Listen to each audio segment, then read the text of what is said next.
Yeah, we can take a little look actually at how people are doing so far. A bunch of big names up the top there. We've got a sum total of 7 players with an undefeated record, and then a chasing pack with just the 1 loss. Some big names that we've already seen on stream today, leading the charge to be in tomorrow's portion of the tournament.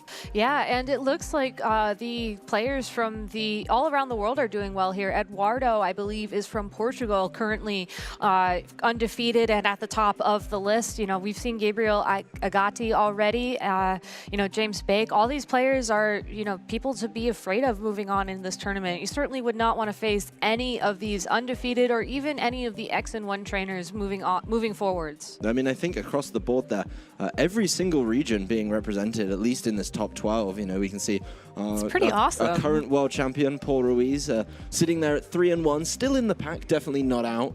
Very big representing his region, but then we've got some local players in there as well, North American players, just players from all over, making sure they have a very mixed and varied pack for the top 8 tomorrow. Yeah, and it's always really fun, too, to showcase some of the local players at these international championships, because I think it's been brought up before, you know, Australia, kind of hard to get to. I mean, you and I flew a ridiculous number of hours to be here. Some trainers flew even farther than us, and, you know, they don't normally have this opportunity to be showcased. So I really love it when we get, you know, local players on stream. We get to see them maybe even for the first time, and sort of figure out what is the popular strategy down under. I mean, I don't think we can ever ignore Australia. 2017 at Nationals, it was the Australian clean sweep. It was. Over in America. So they're definitely not a region to be underestimated. So what we've done, we've gone ahead, we've looked at the standings, found some players who are undefeated and from the region, and they are going to be our players facing off today. Jesse Beard and Malcolm Mackellar, the players that we saw in those standings, you know, undefeated so far. A few people wondering, you know, oh, wonder what they're going to be doing. Maybe showing off something a little bit different. I think that's something we've always seen from these regions. I'm sure they've got, you know, unique and exciting strategies that they really want to show off for you today.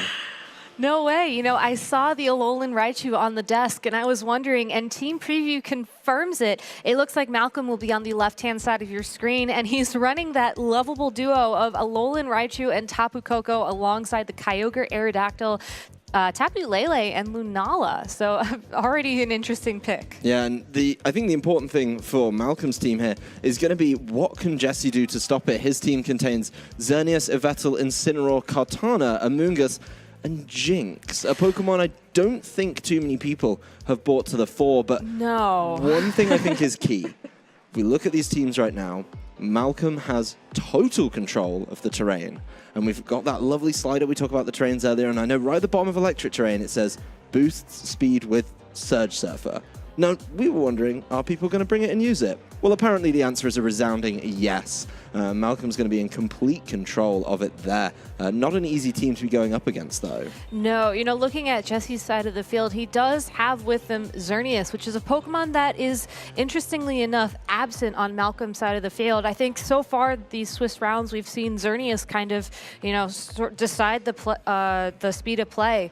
If it gets Geomancy up, it goes on the offensive, and the opponent immediately switches to the defensive. If it's unable to get Geomancy up, then you might see a little bit of a back and forth between these two opponents. But in Jesse's case, if he's able to use something like the Incineroar or the Amoonguss to give his Xerneas the freedom to Geomancy, you know, that Raichu might be staring down a very scary opponent. Yeah, I mean, I think Raichu could be an offensive focus on Malcolm's team, but there's certainly offensive threats on Jesse's side that aren't going to be too easy to deal with. The Xerneas and Amoonguss lead will be up in a second, as we do see probably a slightly different age lead. Aerodactyl and Tapu Koko together from Malcolm. Very, very interesting. See, Pokemon that I think the Aerodactyl in particular, not really so common. No, I mean, Aerodactyl, it's a rock-flying type Pokemon. It does get access to moves like Tailwind.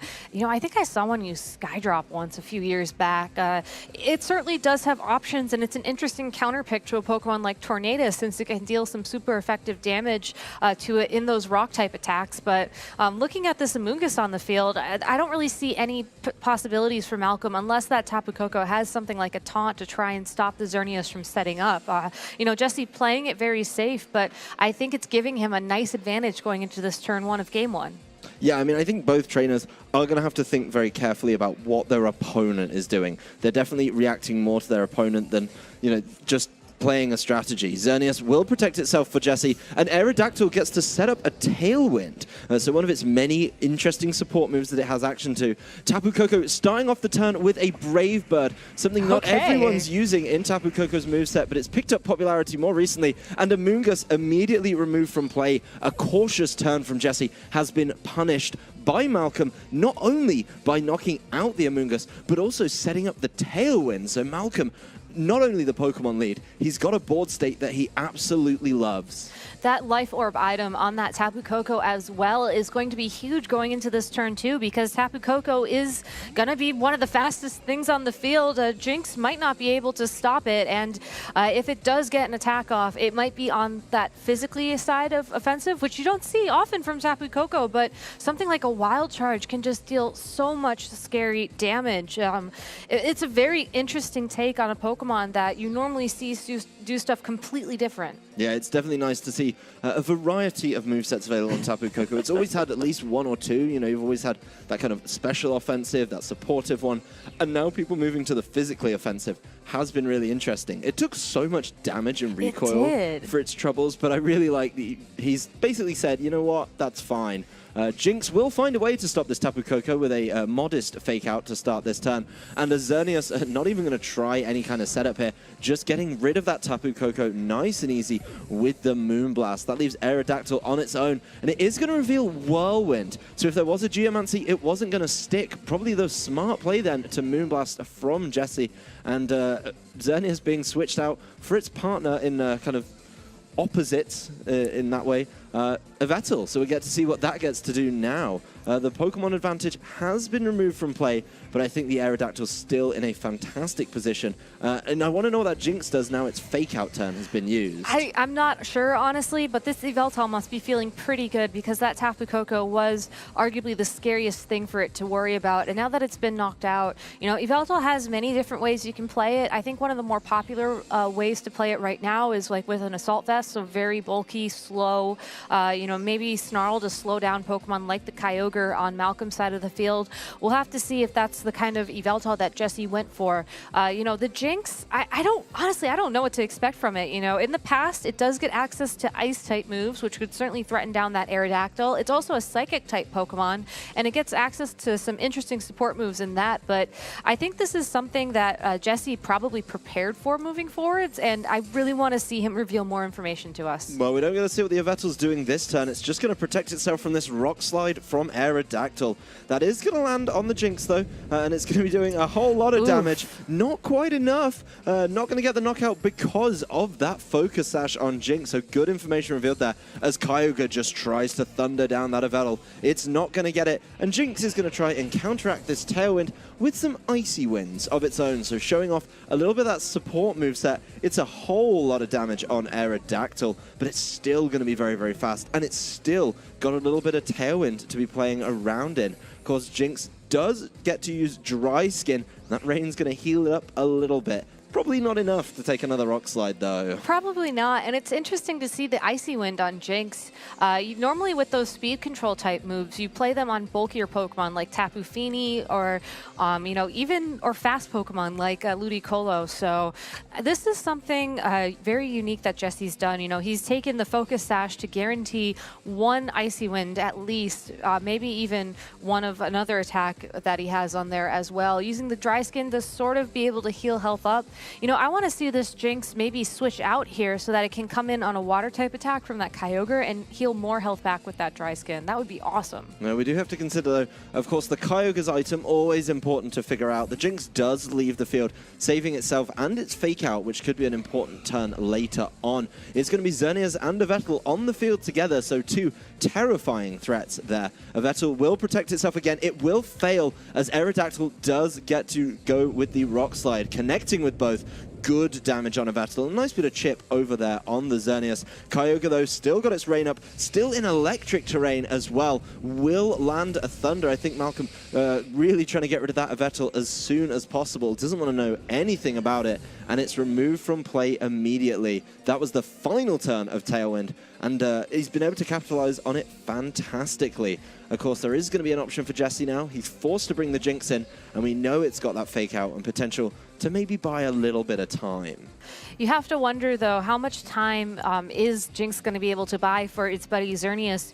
Yes, a Geomancy here would be great, but Malcolm still does have one Pokemon in the back of his party, and we don't really know what it is yet, but he does have a lot of interesting options that he could have brought to potentially, you know, knock out the Xerneas or otherwise deal damage and handle the Geomancy quite nicely. So I really liked how Jesse stalled out the Tailwind with those protects from that Yveltal. It was unfortunate that, you know, he sort of lost the Yveltal in trade for that, but at least now he's given him his Xerneas an opening, and it's really up to him to capitalize on it this turn. Well, Jinx has to buy some time. A fake out on the Kyogre will land. The Xerneas is going to Geomancy in the face of this Aerodactyl, and remember, early on we saw Aerodactyl was able to try and whirlwind it. Now it can't because it's got the ability there. You know, there's no Pokemon for it to switch with. No, there so aren't. it's in a better position than it was last time. We do get to see what this Aerodactyl will try and do. The Tailwind, though, does mean the speed is immediately, essentially matched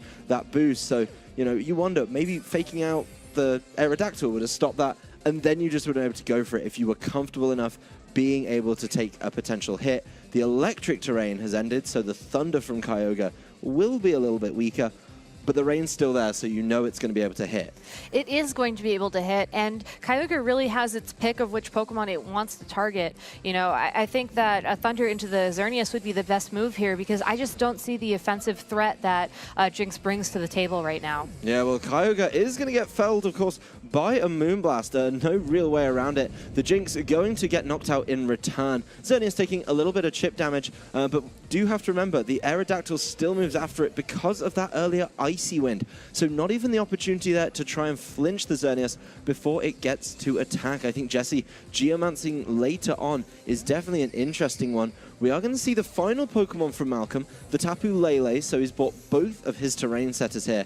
And you do have to wonder, how will Tapu Lele be able to answer this Xerneas, if at all? It does have the benefit of Tailwind up. It does have the benefit of Tailwind, and traditionally Tapu Lele will bring a move like Size Shock to deal damage on the physical defense of a Xerneas. So if this Tapu Lele can somehow squeeze an attack in, and that attack is Size Shock, you know, I think Malcolm can wrap this game up, but it is so close. Yeah, well, we are going to see the Protect on Xerneas there, trying to get through another turn of that Tailwind. The rain runs out, not very important right now, but just nice to know, you know, if you were counting along, if you were really into that. There's definitely a discussion to be had about the control of weather in this game. And Xerneas really trying to hold on. Tapu Lele in the Psychic terrain will get caught with a Psy Shock, and it is enough. Malcolm Mackellar able to take game one over Jesse Beard. A really, really offensive team from Malcolm. Executed perfectly, I think, at most turns. Definitely. I loved how that Tapu Lele was saved for the end as well. Almost as if Malcolm was waiting for the Xerneas to reveal the Geomancy before he sent it out on the field, knowing that this Tapu Lele is probably one of his best attackers into the opposing Xerneas. I mean, we saw that Tapu Koko hit on the more offensive, physical side of damage. So he has that. You know, he has the potential for some rock slide flinches, I guess, with the Aerodactyl, but having something like a Psychic Terrain boosted Size Shock to close the game for you, I think, is just a really nice thing to have in the back. And I think that's something that Jesse is going to be wary of going into this game too. Remember, you know, he did have that Yveltal. Unfortunately, he had to, you know, let it get knocked out so that he could stall out the Tailwind and give his Xerneas even the opportunity to set up. So maybe play it a little bit differently this time around. Maybe instead of bringing that Amoonguss, bring something like the Incineroar. You know, use Fake Out to try and buy yourself some time, and hope that the threat of the Xerneas and the Yveltal together can sort of take down the Kyogre. Because remember, you know, we didn't even see the Lunala that game. No, we didn't at all. And one thing I think is very interesting there is how confident Malcolm was at the end that Tapu Lele would be able to clean up. He was incredibly confident. He held in it in that. the back. He didn't bring it out until he absolutely needed to. So I think that's something, you know, he really knows can seal a game for him here. He's definitely got options. It's going to be great against the Amoonguss as well, which he did just remove from play early on. But one thing I want to get your thoughts on. All right. On Malcolm's side, he has essentially he has control of the terrain with 2 and no answers on Jesse's side, and he has the only weather setter in the game in Kyogre.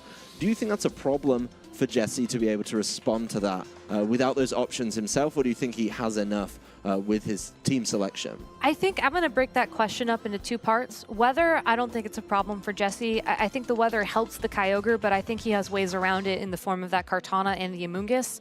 The terrain, though, is a huge thing that Jesse's going to have to worry about. I mean, we saw that electric terrain boost those thunders and boost the damage that the Tapu Koko could potentially deal out to the Pokemon on his side of the field. And the Tapu Lele, you know, using that terrain to his advantage as well. And seeing that Alolan Raichu on the field, you have to know that Tapu Koko is hiding in the back of Malcolm's party, ready to give it a nice speed boost thanks to the Surge Surfer. Yeah, I mean, you think if that's the case, though, you bring Tapu Koko. If Tapu Lele was so good for him, no way would he have left both of those the restricted Pokemon behind. But we'll see. I mean, Malcolm pretty confident in his lead. He did see a change from Jesse. The Xerneas and Amoonguss is changed for Xerneas and Jinx, but Malcolm's also changed. Aerodactyl is now paired with the Raichu instead of the Tapu Koko, so maybe making a prediction in that regard. It's no gonna fake be out from either of these Pokemon as well. No fake outs, not even going to try trading them. All we're going to see, though, is a Tailwind from the Aerodactyl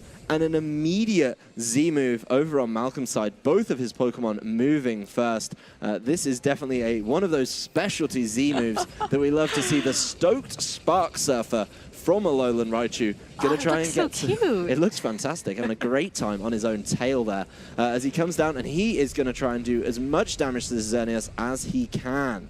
Without the terrain boost, though, looks like Xerneas is able to hold on, but I believe it's a guaranteed paralysis from that Z move, which means any sort of Geomancy speed boost is essentially negated. Yeah, that's really smart play. I love that the Jinx here has gone for the Icy Wind, trying to deal with the issue of that Tailwind immediately. So the speed's both lowered, and Xerneas doesn't even go Geomancy, just goes Substitute, so maybe trying to find a little bit of time later on to set up, but it's now so low on health already. And it's going to be a tough one, I think, for this Xerneas, especially after the paralysis. Yeah, I think Jesse might have been hoping that with the help of the Substitute, that would be enough to give Xerneas the freedom to get that Geomancy up and then deal knockouts and not get hit. But unfortunately, taking so much damage from that Z move from that Alolan Raichu, in addition to the paralysis, and then, you know, giving up some of its health for the Substitute as well, has just put it in a really, really tough spot. You know, I like the switching out of the Jinx here. Maybe Fake Out in the future can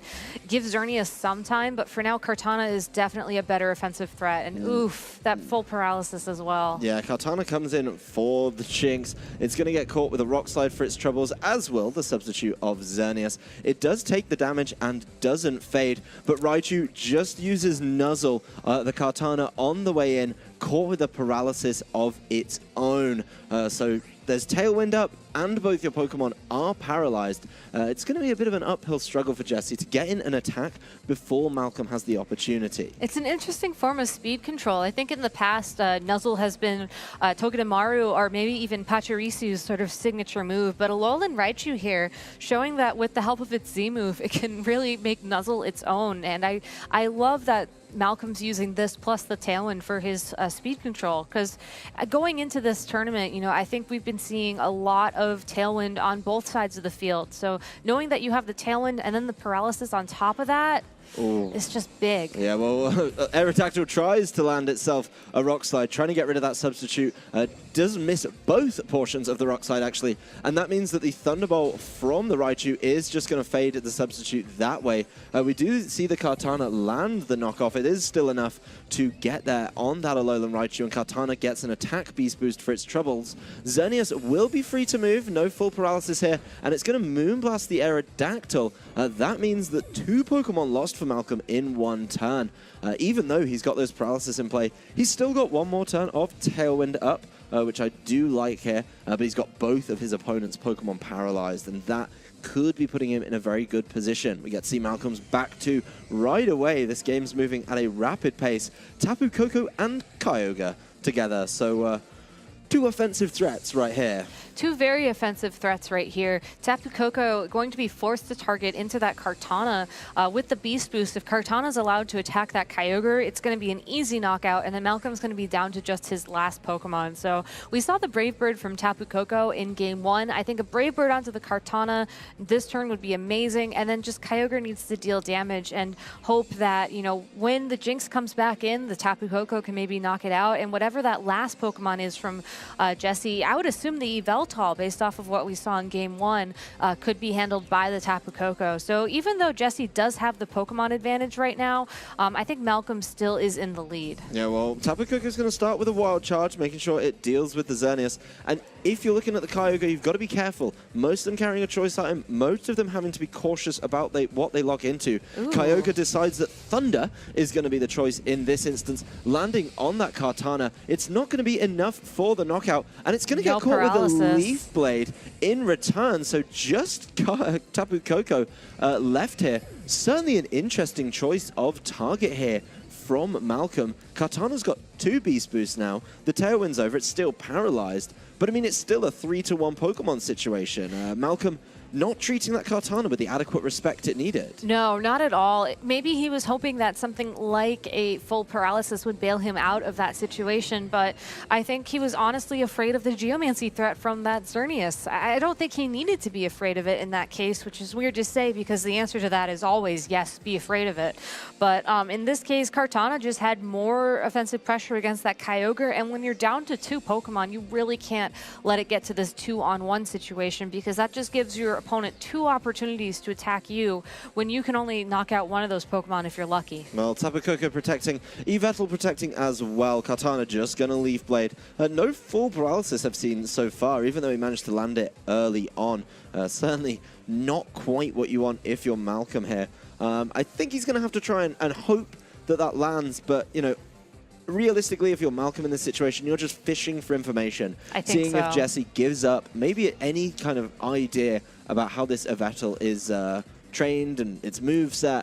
Certainly interesting information on a Pokemon with such variance. The Protect there doesn't give him that opportunity. And if he wants to, he's going to have to go through another turn. But in this case, in your Jesse, you can just play it nice and conservatively and just let it happen, you know, just slowly work your way down. You could be fine. Yveltal's going to switch out right now. Going to keep himself, I'd argue, in the driving seat right here. Definitely. With Jinx back out on the field, this Tapu Koko probably targeted down that Yveltal spot to figure out how much damage it could do to it going into Game 3. Yeah, I mean, right now as well, the Tapu Koko is taking a lot of damage in recoil. Kartana not fully paralyzed. Just going to land that Leaf Blade for the final knockout. That Kartana, even getting paralyzed on its way in, still landed 3 knockouts and swung this game very quickly back for Jesse. That was really exciting to watch, though, and knowing that Jesse kept Yveltal's, you know, really everything about it secret going into through Game 1, through Game 2.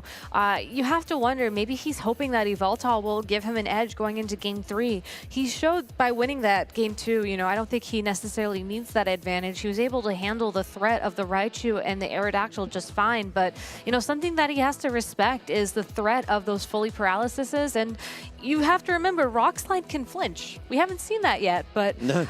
You know, Malcolm was kind of, I think, hoping maybe for some full paralysis, some flinches to give him a little bit of an edge in that Game 2. And if that's a strategy he decides to move forward with in Game 3, Jesse didn't stop him from getting those opportunities. It was all just luck that sort of let it play out as it did. So definitely something he needs to be wary of. I don't think he needs to change too much up about his strategy, but he can't let it come down to luck again because that just is unnecessary risk. Well, I don't even think the luck was too much of a part of it, and the way that I saw the first portion of Game 2 there was we saw some very conservative play from Jesse, you know, holding that fake out, making sure that he was a little bit cautious around the Whirlwind and not going for that early Geomancy, getting that substitute in the way, and it looked like Malcolm was going to be able to keep up an offensive threat every single turn and just go for those knockouts. But when we saw that turn, you know, there was some Rock Slide missing in there, and then very late in the game there was some curious targeting, maybe expecting a Protect and not getting it. He kind of just let his foot off the gas, and when you look at Malcolm's team here, the Raichu, the Tapu Koko pairing, the Tapu Lele we saw close out the game, even to an extent, you know, setting up Tailwind and going for Rock Slides with Aerodactyl, that's an aggressive team. That is very much a get ahead, attack first, get knockouts before you team. And he really kind of let his foot off the gas a little bit, you know. Yeah. It was interesting to see that he didn't quite get what he needed. I think with that nature of team, you've really got to be pushing it. Keep the accelerator down. We are in the Commonwealth, so it's accelerator, not gas. All right, I'll add that to my list of things to remember. Yeah, and just push on from those early advantages, as he did, you know, in game one, leaving him in that position where, hey, I get to bring in Tapu Lele, I've got a Tailwind back up, and I can close out the game. So curious to see if Malcolm makes any more team changes. I thought that the change from Jesse, though, in the lead was very, very good. Well, it looks like we're seeing the Aerodactyl and Alolan Raichu again from Malcolm, so I would not be surprised if we get another, you know, couple of nuzzles in there as Jesse leading that Fake Out and Kartana combination. You know, the Kartana, I think, is the call-out adjustment from this lead, and I really like how it stands on the field right now. You know, we saw it be able to take those electric-type attacks from the Alolan Raichu very comfortably. It certainly threatens that Aerodactyl with a Steel-type attack if it has one, and we saw that Jinx do so much damage with Icy Wind as well. You know, it's just a slight adjustment sending in that Kartana out first, but I think it's really going to give Jesse a leg up going into this turn one. And I think this Kartana is definitely a lot scarier in the lead than, definitely. You know, yes, you do have the pressure of Xerneas, but we've seen that Malcolm can adapt to that quite well and quite nicely. So I think being able to just bring the Kartana in with its wide range of attacking moves, very smart. The Aerodactyl isn't going to try and Tailwind this time. It is going to switch out for Tapu Koko, setting up the electric terrain, and I think we know what may be coming from this Raichu.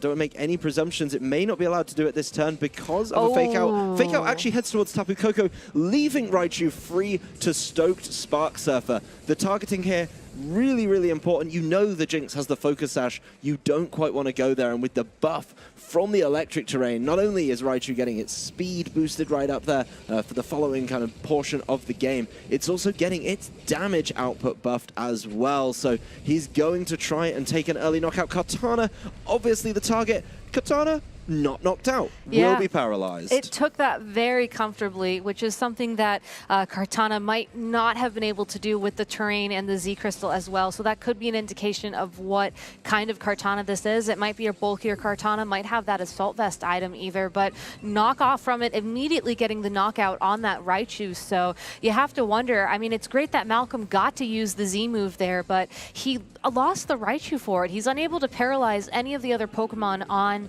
Jesse's side of the field, and depending on what Pokemon he sends in now, if it's the return of that Aerodactyl, he can get Tailwind up, but he really needs to continue to be on the offense, I think, to keep this momentum going. He can't let his foot off the accelerator, as you called it earlier. Definitely cannot. I think Aerodactyl coming in here would be interesting. Not only is the Rock side going to do good damage to Jinx, you've got the threat of Tailwind as well. But this Tapu Koko is kind of awkwardly positioned. We know about its moveset, we know about the Wild Charge, we know about the Brave Bird.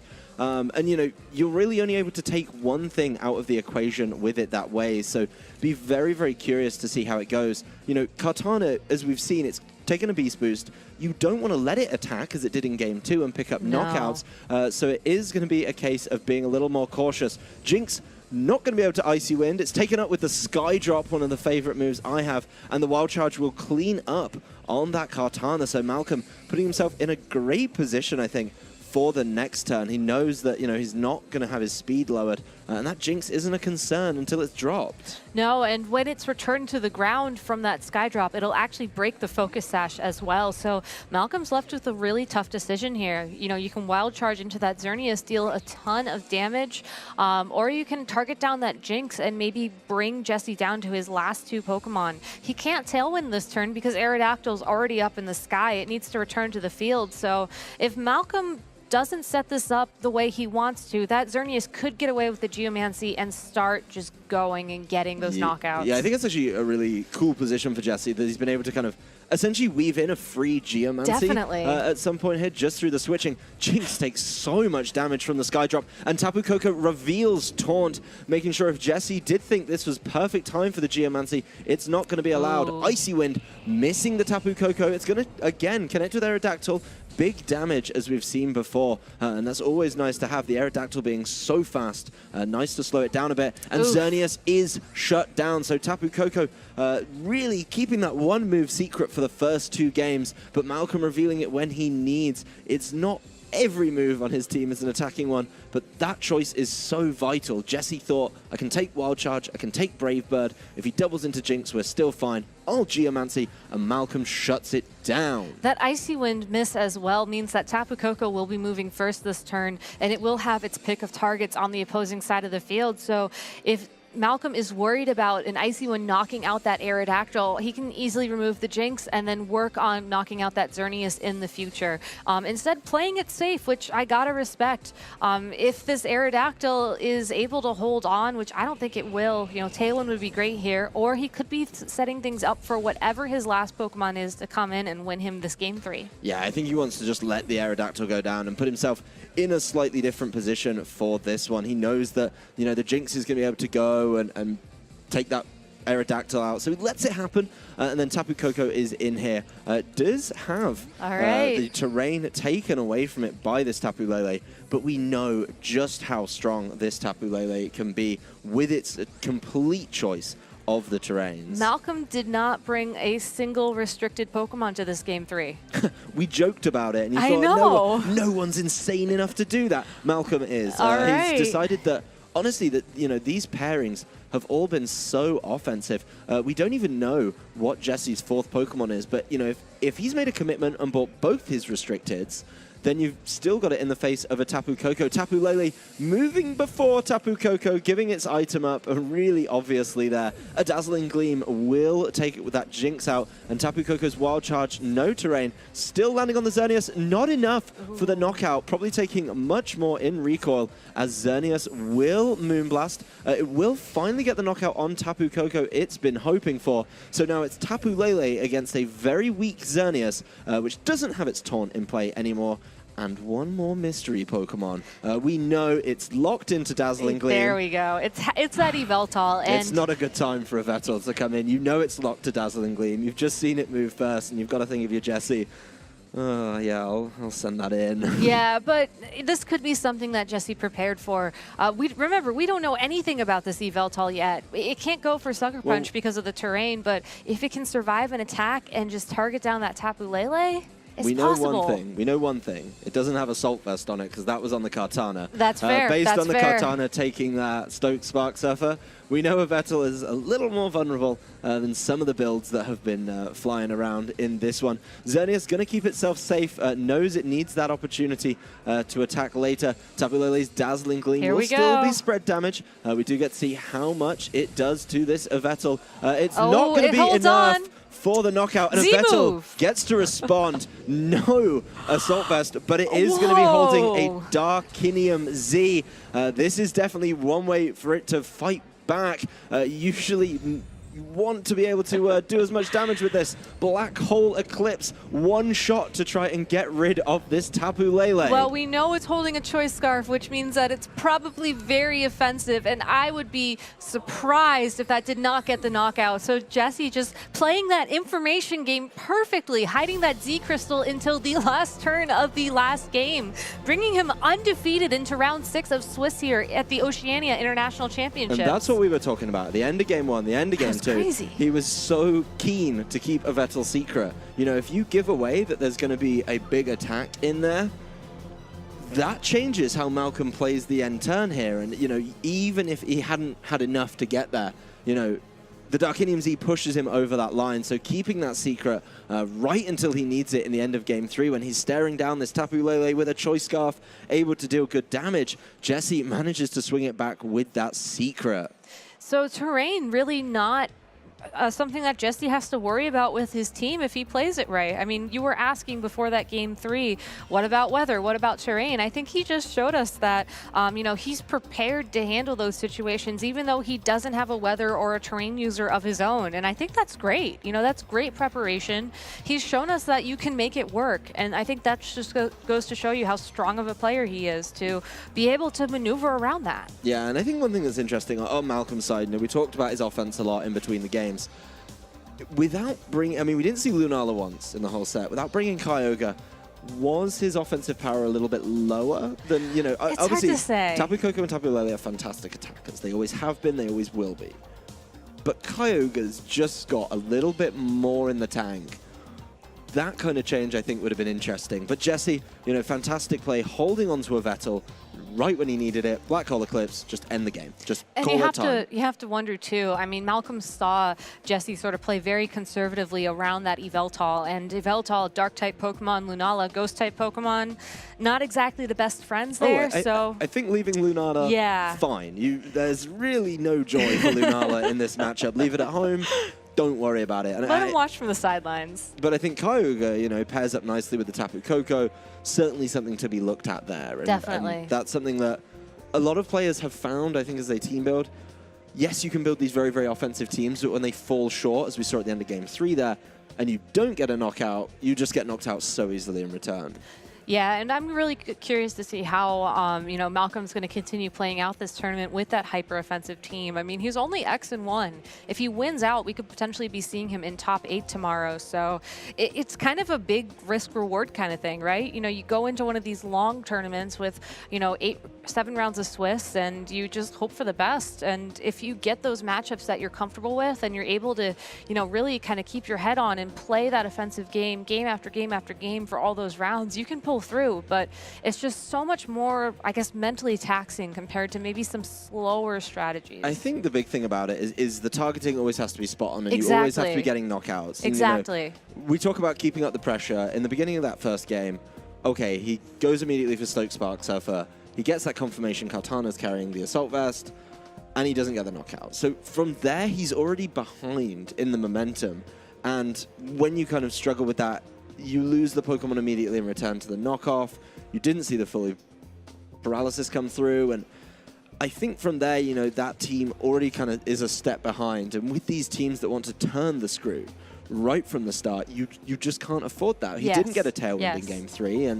And that was something else was a little bit different, and I think put him behind a little bit more.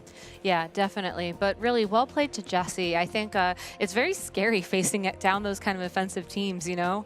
Like, just as your opponent has to pick right every single turn, you have to sort of anticipate your opponent's picks and counter them. You know, it's not about the Pokemon that you have on the field as much as it is the perspective that you're bringing to the game. And I think he did a really good job of just, you know, keeping his head on straight, you know, powering through that Game 1, going into Game 2, and then Game 3 just really well.